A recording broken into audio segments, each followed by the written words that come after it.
오늘 말씀의 제목은 진정한 감사를 드릴 수 있는 이유입니다. 한번 여러분들에게 질문하고 설교를 시작하고 싶습니다. 여러분 이번 주 한 주 동안 감사하면서 사셨나요? 5분 정도? 네. 그렇다면 이번 주가 아니더라도 여러분은 얼마나 감사하면서 하루하루를 살아가고 계시나요? 이런 이야기 들어보셨죠? 감사는 성숙의 지표이다.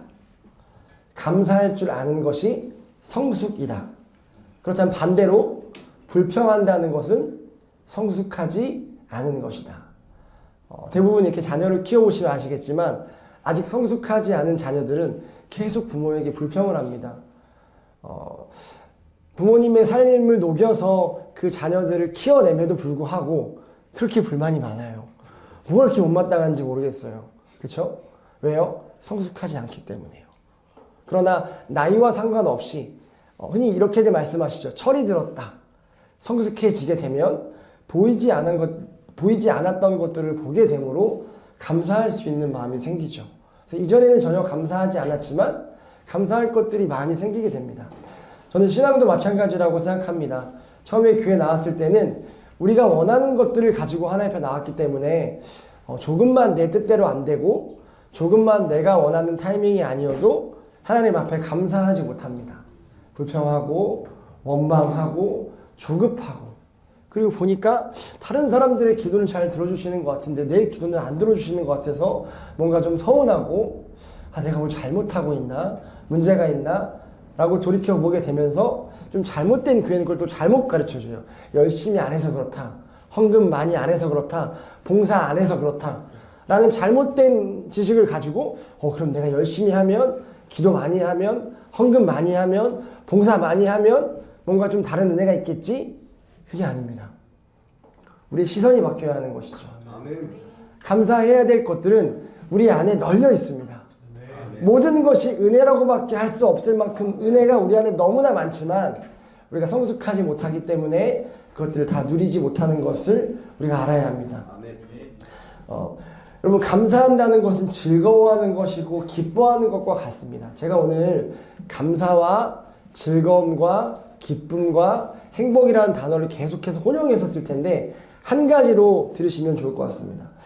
주님 한 분만으로 만족할 때에 우리 안에 진정한 감사가 있을 줄 믿습니다.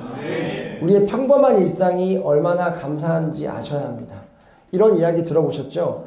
우리가 살아가는 오늘은 어제 생을 마감한 그 사람이 그토록 살고 싶어 했던 하루이다. 우리가 오늘 하루를 너무나 쉽게, 너무나 안일하게, 너무나 가볍게 살아갑니다. 그런데 어제 죽어간 그는요, 그토록 살고 싶었던 하루가 이 하루라는 것이죠. 제가 지금 말씀드리는 것은 아직 신앙적인 이야기하지 않았습니다. 누구든 감사할 수 있는 방법입니다. 신앙적인 이야기를 하지 않아도요. 여러분 아마 TV에서 또는 인터넷에서 SNS에서 많이 보셨을 텐데 감사는요.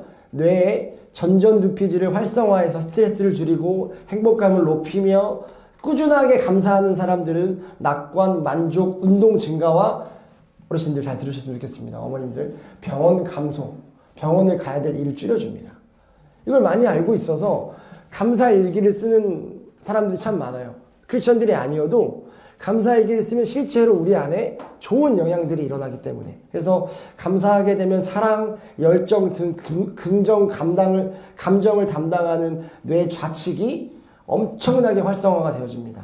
그래서 감사 일기를 쓰면서 낙관적이고 행복감을 느끼고 운동을 더 하게 되고 병원 방문을 줄여줄 수 있는 그 효과가 나타난다고 하죠. 감사 성향은 사망률을 낮추고 염증을 줄이며 수면의 질과 면역 수명, 연장과 여러 가지의 우리에게 좋은 것들을 갖다 준다는 연구 결과를 우리가 알고 있습니다.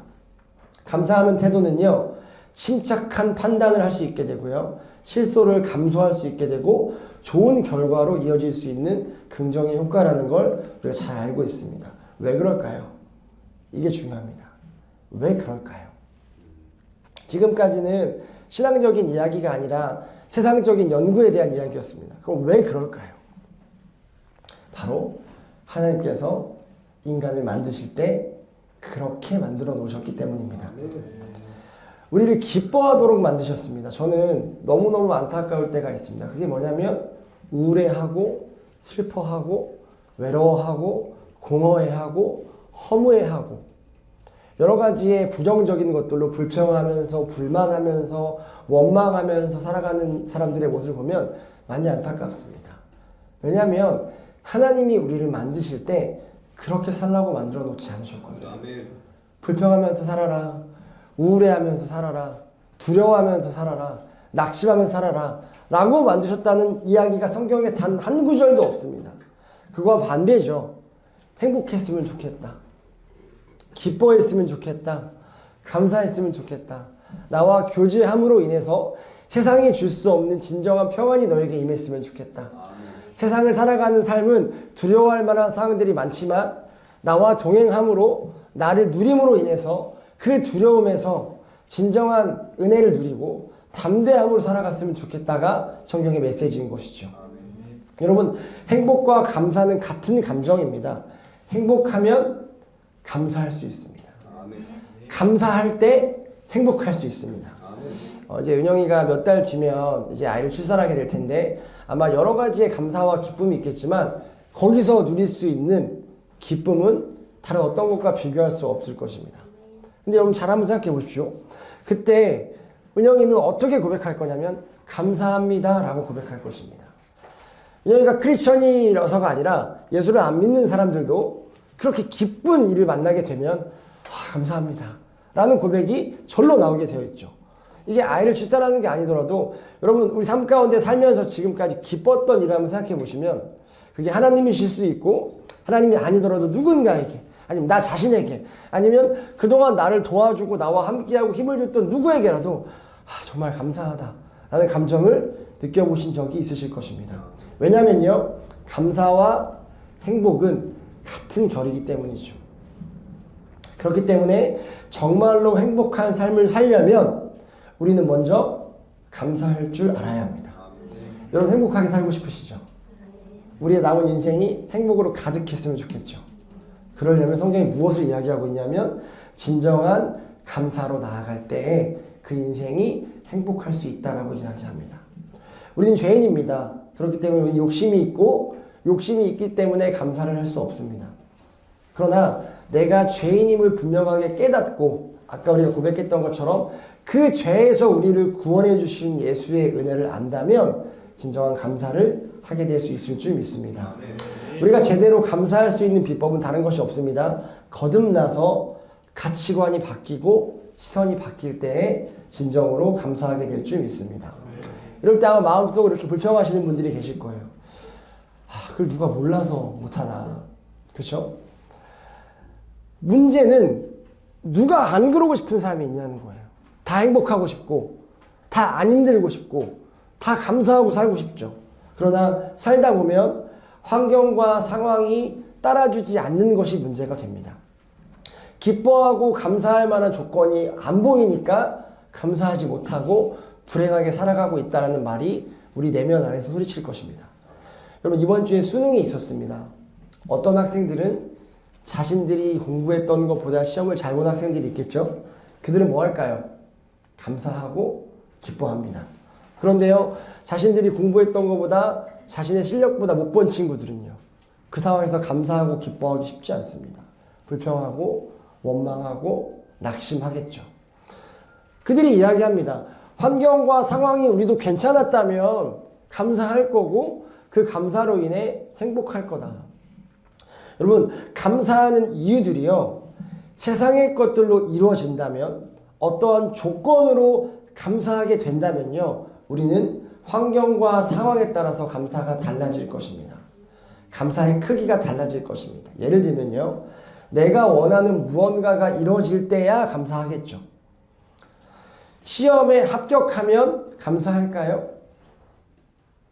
아니요. 시험에 합격한다고 감사하지 않습니다. 어떤 시험에 합격해야 됩니까?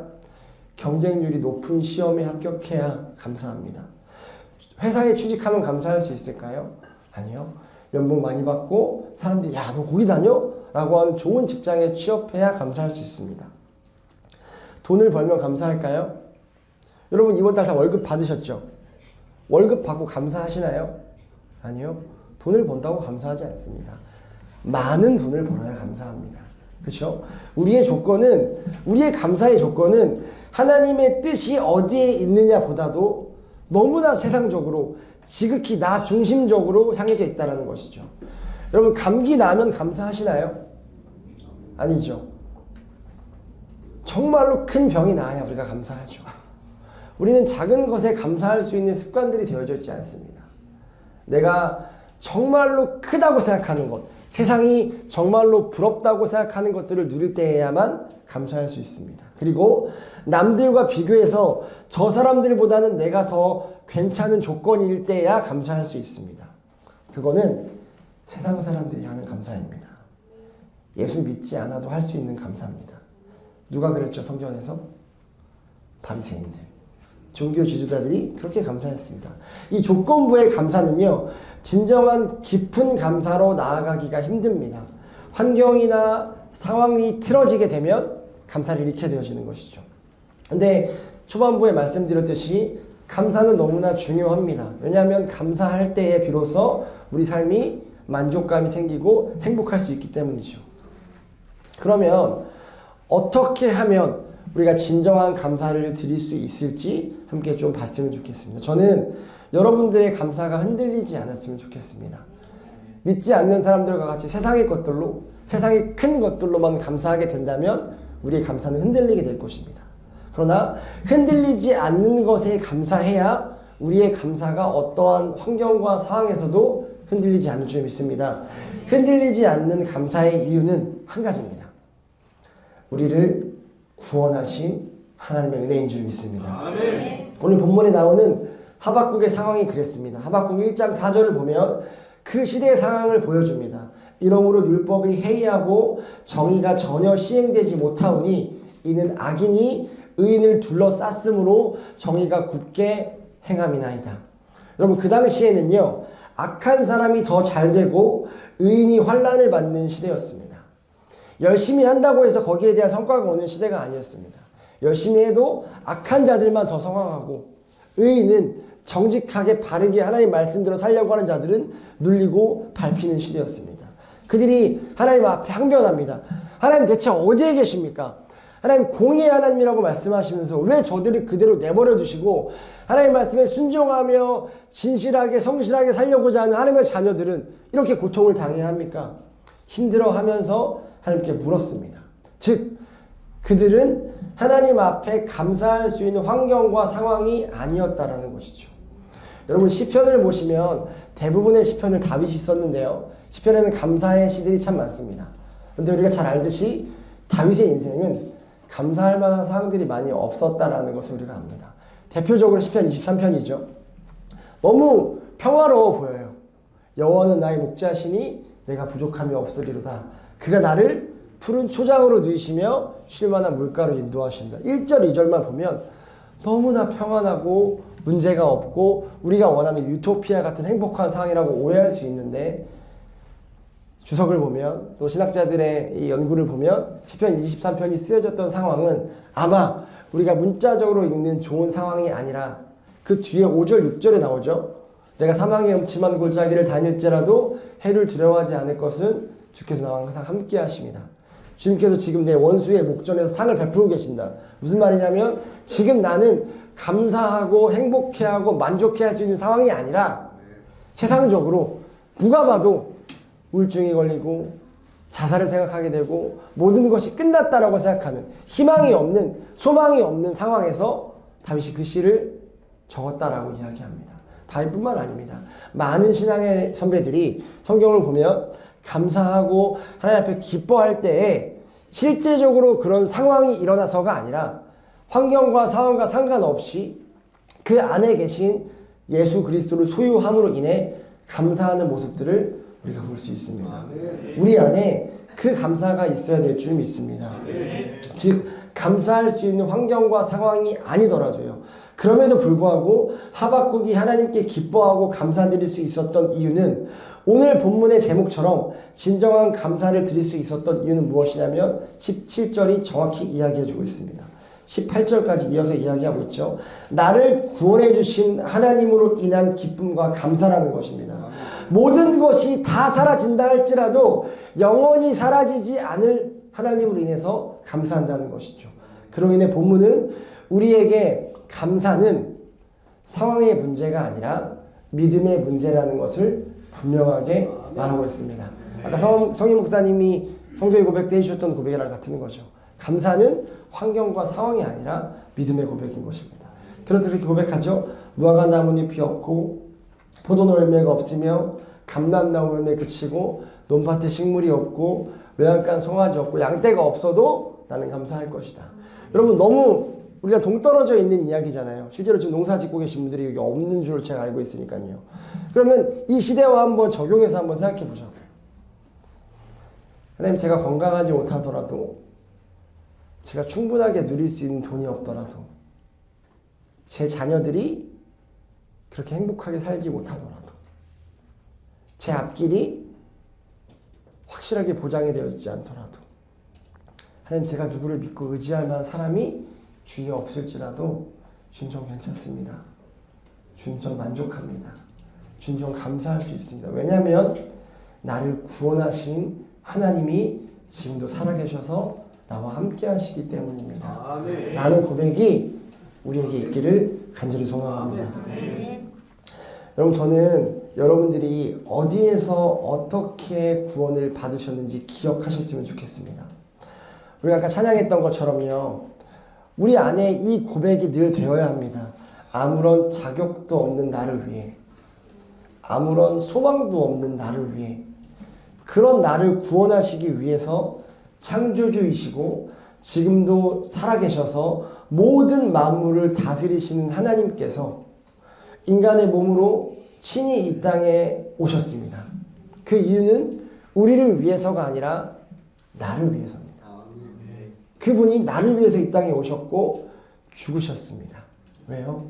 우리의 죄를 대속하시기 위해서, 우리의 죄를 해결하시기 위해서, 그리고 다시 부활하셨습니다. 그 이유는요, 그분의 어떠함이 아니라 우리를 영원한 생명으로 초대하기 위해서입니다. 아멘. 우리는 그 사랑과 그 은혜로 구원받았습니다. 언제요? 로마서에서 이야기합니다. 우리가 아직 죄인 되었을 때. 무슨 말일까요? 은혜 받을 마음도 없고 하나님이랑 상관하고 싶은 마음도 없고 나는 여전히 내가 원하는 대로 살아가고 싶을 때 그분께서 나에게 오셔서 사랑한다고 말씀해 주시고 내 아들이라고 말씀해 주시며 너의 어떠함과 상관없이 내가 너를 구원하겠다라고 약속하셨다는 것이죠. 그 사랑이 측량할 수 없을 정도로 너무나 크기에 우리의 모든 죄와 수치와 연약함을 다 덮으셨습니다. 성도들과 오랫동안 교제해서 이제 눈빛만 봐도 아는 것이 있습니다. 아까 찬양하는데 제가 성도들 눈을 못 봤어요. 왜냐하면 우리 안에 어떤 은혜가 있는 줄 아니까. 하나님이 여기까지 어떻게 이끌어 오시는지 아니까. 우리 늘 연약했고 늘 무너졌고 늘 우리 안에 실력이 없음을 하나님 앞에 그대로 있는 그로 나아갔지만 하나님 우리를 그대로 내버려 두지 않으셨고 살아계신 하나님께서 우리를 만들어 가셨다라는 고백이 우리 예배하는 교회 안에 있습니다. 아멘. 우리가 어디서 어떻게 구원받았는지를 알기에 우리는 감사하고 기뻐할 수밖에 없습니다. 아멘. 환경과 상황이 내가 원하는 대로 흘러가지 않는다 할지라도, 내가 돈 좀 없을지라도, 내가 좀 건강하지 않을지라도, 나에게 실제적으로 힘을 줄 것 같은 사람들이 내 옆에 없을지라도, 우리 부모님들 자녀들이 속색일지라도, 우리 자녀들 부모님들이 우리가 원하는 대로 못 해주실지라도 전혀 문제 없다라는 것입니다. 왜냐하면 우리를 향하신 하나님의 사랑이 변함없기 때문에 그 구원이 우리에게 진정한 감사와 기쁨을 가져다 주실 줄 믿습니다. 그리고 우리가 어떤 상황에 있든지 우리를 향한 그 사랑이 절대로 변함없을 거라고 성경에서 말씀하십니다. 더 감사한 것은 인간의 수준으로 우리를 사랑하시는 것이 아니라 절대자이시고 창조주이시고 신이신 하나님의 수준으로 우리를 사랑하시기 때문에 give and take가 아니라 내가 하나 주면 하나 주시는 인간적인 사랑이 아니라 우리가 측량할 수 없는 다 표현할 수 없는 사랑으로 우리를 사랑하신다는 것입니다. 여러분, 그렇기 때문에 우리는 어떠한 환경과 상황에서도 감사할 수 있는 것입니다. 세상의 환경과 상황은 흔들립니다. 그러나 우리를 향하신 하나님의 사랑이 절대로 흔들리지 않습니다. 그 하나님도 절대로 흔들리시지 않습니다. 우리가 그분을 내 삶의 진정한 주인으로 모시게 된다면 우리 삶의 감사는 흔들리지 않을 줄 믿습니다. 어떠한 환경과 상황에서도 늘 감사하며 남은 우리의 인생이 기쁨과 감사로 가득하게 될 줄 믿습니다. 네, 반주해 주세요. 말씀 마무리하겠습니다. 실망하실까봐 저희 교회는 말씀 마무리하겠습니다 좀 더 합니다. 네. 최대한 줄여볼게요. 네. 반주해 주시고요. 추수감사절 노래 아시죠? 제가 다 설명드리면 진짜 더 해야 돼가지고 짧게만. 네. 그들은 도저히 생존할 수 없을 것 같은 땅에서 1년을 살아냈습니다. 신대륙에 정착해서 이제 끝이다, 죽었다, 여기까지 올 때도 많은 사람이 죽고 힘들었거든요. 근데 와서 그 인디안들의 도움으로 겨우겨우 몇 가지를 심을 수 있게 돼서 1년을 정말 버틸 수 없을 것 같은 상황을 버텨냈습니다. 그리고 나서 첫 열매를 수확하고 하나님 앞에, 하나님 여기까지 인도하시고 우리를 지켜주셔서 감사합니다, 우리가 수확한 것입니다 라고 내놓았던 그것이 기념이 돼서 미국 교회와 한국 교회는 추수감사절을 지키고 있습니다. 여러분, 지금 우리 교회도요, 도저히 생존할 수 없을 것 같은 상황에서 많은 열매들이 맺혀졌음을 압니다. 오늘 이 자리에 함께 참석해 주신 모든 분들이 지금까지 이 예배하는 교회를 함께 세워오신 분들입니다. 물론 이게 주일이라서 각 개교회를 섬기시는 분들이 계셔서 더 함께 해주시는 분들이 많은데 못 해주신 분들도 계시지만 여기 오신 분들은 아실 겁니다. 예배하는 교회가 어떻게 세워졌는지. 여러분, 저희가 개척하던 2020년도는 코로나가 시작하던 한 해였습니다. 그때 많은 목사님들이 저에게 그 말씀을 하셨습니다. 지금 개척하면 망한다. 그리고 지금 실제로 개척하는 교회들 중에 5년 안에 망하는 교회들이 70% 이상이다. 그리고 그 30%, 남은 30% 중에서 근근히 버티고 있는 교회들이 20% 정도고 그나마 건강한 교회로 세워지는 교회가 10%도 안 된다. 아마 여기 계신 어머님들도 같은 마음으로 걱정해 주시고 기도해 주셨던 거 압니다. 도대체 얘네가 무슨 생각으로 코로나 때 건물도 없이 개척을 하려고 하나, 이 어린 친구들이. 그래서 기도해 주시고 걱정해 주시고 고민해 주셨던 거 압니다. 여러분, 이제 6년이 지났습니다. 이번 연도가 6년 차. 그러니까 작년까지 5년을, 아까 말씀드렸던 대부분의 개척교회가 망하는 그 5년을 버텼습니다. 근데 버티는 정도가 아니라 하나님의 은혜로 교회가 건강하게 세워졌습니다. 아멘. 이제 이번 연도 2달이 지나면 6년 차가 지나고 내년에 7년 차가 들어갑니다. 그래서 저희 교회 사실 행사 많이 안 하는데 이번에 행사를 한 이유가 그겁니다. 하나님의 은혜로 흔들리지 않는 구원의 하나님께 감사하는 기방으로 건강하게 예배하는 교회가 세워졌기 때문에 우리가 하나님 앞에 영적인 추수를 좀 하자라는 마음으로 이 시간 함께 모였습니다. 여러분, 그 영적인 추수는 뭐가 있을까요? 첫 번째로 집사가 세워졌습니다. 저희는 개척할 때부터 이야기했습니다. 절대로 아무에게나 직분 주지 않는다. 너무 창피하다. 이 시대에 교회가 욕을 먹고 있는 것들이, 크리스천들이 욕을 먹고 있는 것들이 너무 창피하다. 우리 제발 믿는 자의 수준을 낮추지 말자. 아멘. 자꾸 옆에 있는 사람, 그 사람보다 내가 신앙생활 열심히 한다고 해서 괜찮다고 안일해하지 말자. 성경에서 말하고 있는 거듭난 자, 정말 진정한 성도는 무엇인지 우리 정확히 배우자. 그리고 신앙의 수준을 높이자. 어디 가서도 존경받고 인정받을 수 있는 교회가 되고 그런 인간이 되고 그런 가정이 되고 그런 성도가 되자. 몸부림쳤습니다. 그렇기 때문에 아무에게나 직분을 줄 수 없었습니다. 왜냐하면 모든 성도들이 수준이 높아져 있었기 때문에 그들보다 더 헌신하고 더 섬기고 더 나누는 자를 세워야 했습니다.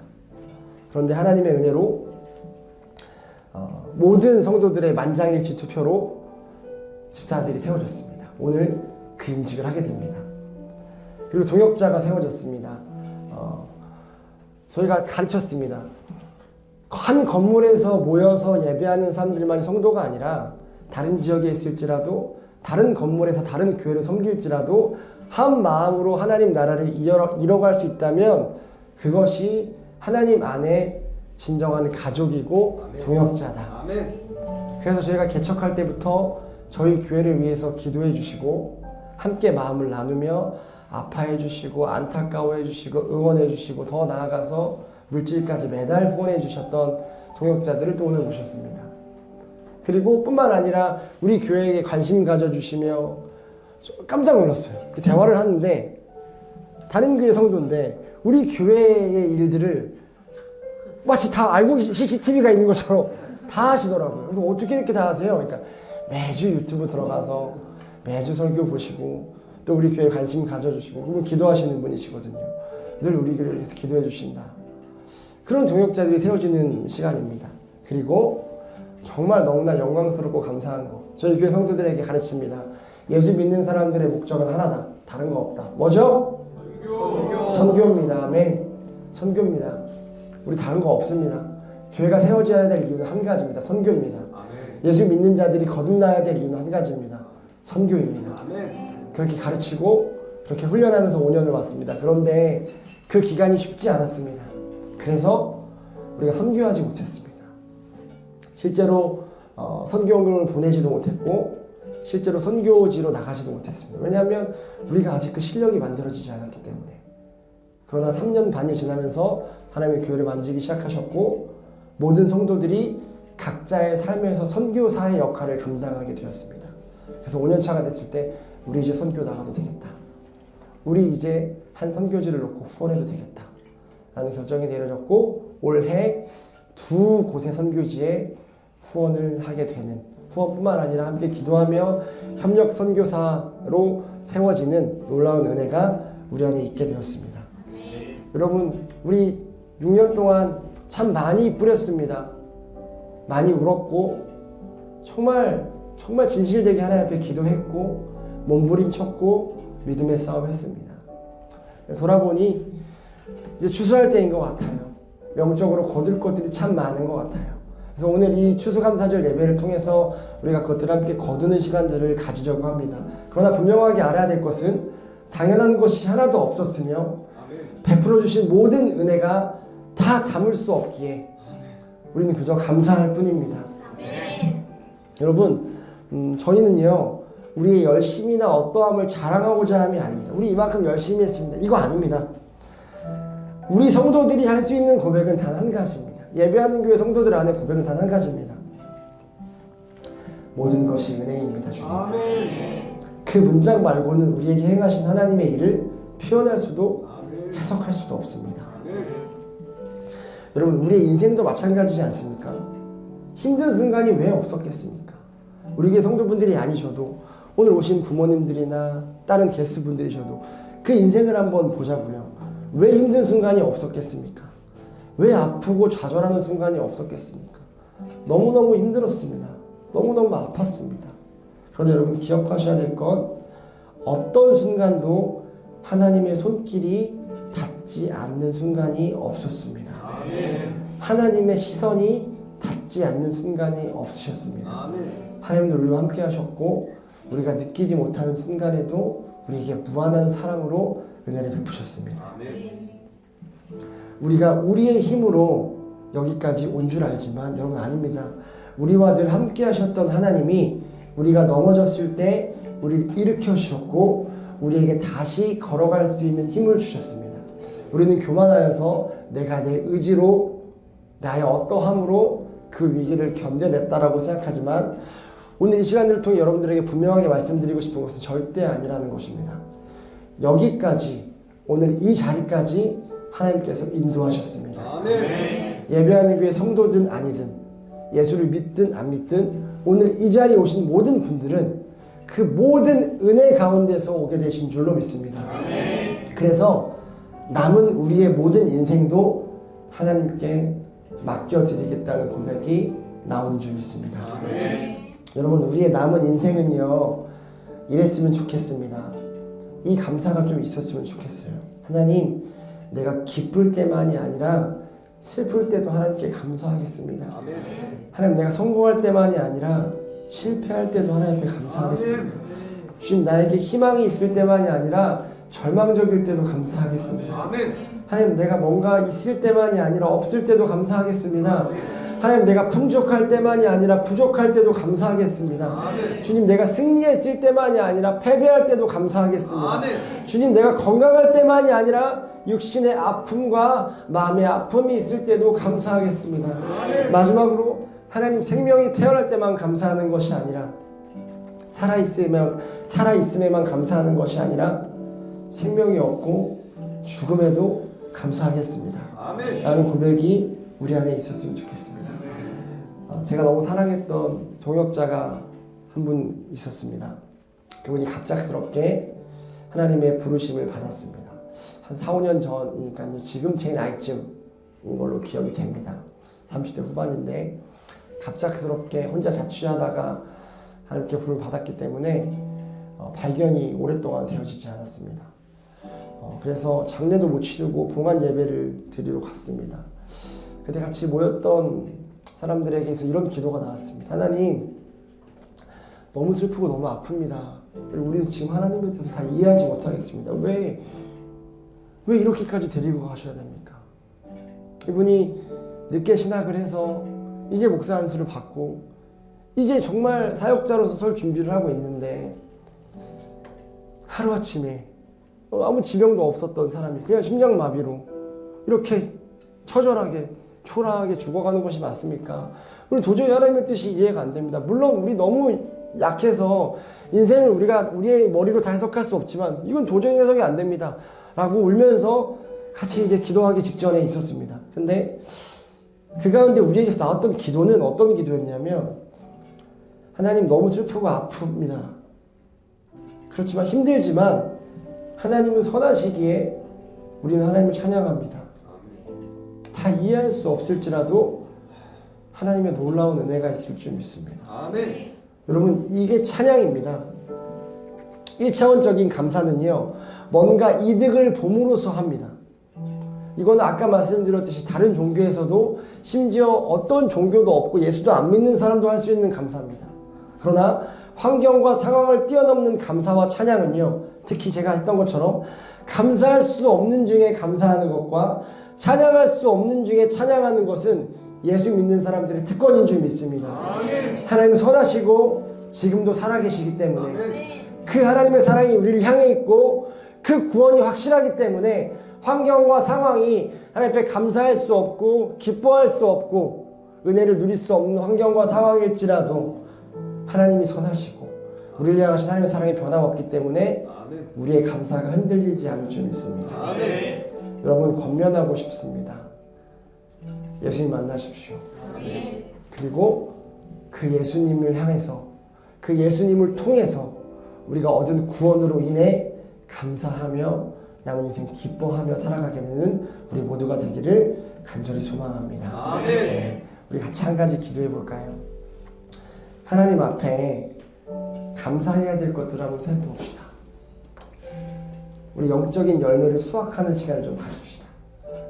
우리가 너무 바빠서, 너무 교만해서 생각지 못하고 살아온 것들이 참 많은데, 여러분 이 시간을 통해 한번 돌아보셨으면 좋겠습니다. 분명히 여러분들 안에 정말 감사할 만한 열매들이 많을 것입니다. 내가 기도로 심었던 것, 내 삶으로 심었던 것, 하나님께서 키우셨고 영적으로 거두게 하실 것들이 많을 건데 우리가 생각지 못하고 바쁘게 살아왔을 것입니다. 이 시간 한번 그것들을 생각하시면서 하나님 앞에 감사의 자리로, 더 나아가서 하나님, 내가 이제 외부적인 어떤 것들로, 세상의 어떤 것들로 감사하는 것이 아니라 나를 향하신 하나님의 사랑과 구원의 기쁨으로 감사하며 살게 해주십시오. 그래서 그 감사가 흔들리지 않으므로 나의 남은 인생이 기쁨과 행복이 넘치는 인생이 될 수 있게 해달라고 우리 같이 기도하겠습니다. 하나님 아버지,